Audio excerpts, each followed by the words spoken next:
தேசம் டிவியுடன் இணைந்திருக்க பெல் ஐகானை பிரஸ் பண்ணுங்க. அரியலூரில் தனியார் பள்ளியில் நடைபெற்ற அறிவியல் கண்காட்சியை பார்வையிட்டு மாணவர்களுக்கு சகாயம் IAS மரக்கன்றுகளை வழங்கினார். பின்னர் செய்தியாளர்களிடம் பேசிய அவர், தற்போது வரக்கூடிய அரசு அலுவலர்கள் நேர்மையாக இருப்பதை காண முடிவதாக தெரிவித்தார்.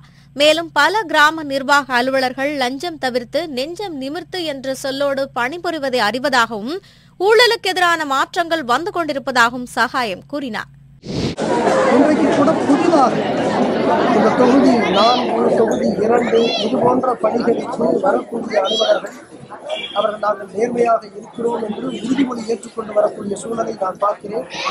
பல இடங்களில் கிராம நிர்வாக அலுவலர்கள் லஞ்சம் தவிர்த்து லஞ்சம் நிமிர்த்தி என்கின்ற அந்த சொற்றொடரை அவர்கள் தங்களுடைய அலுவலகத்தில் எழுதி வைத்து அவர்கள் நேரிய அந்த நேர்மையான பணிப்பயணத்தை தொடங்குகிறார்கள் என்பதை நாம் அறிகிறோம். எனவே மாற்றங்கள் லஞ்சத்திற்கு எதிரான ஊழலுக்கு எதிரான அந்த மாற்றங்கள் வந்து கொண்டிருக்கிறது.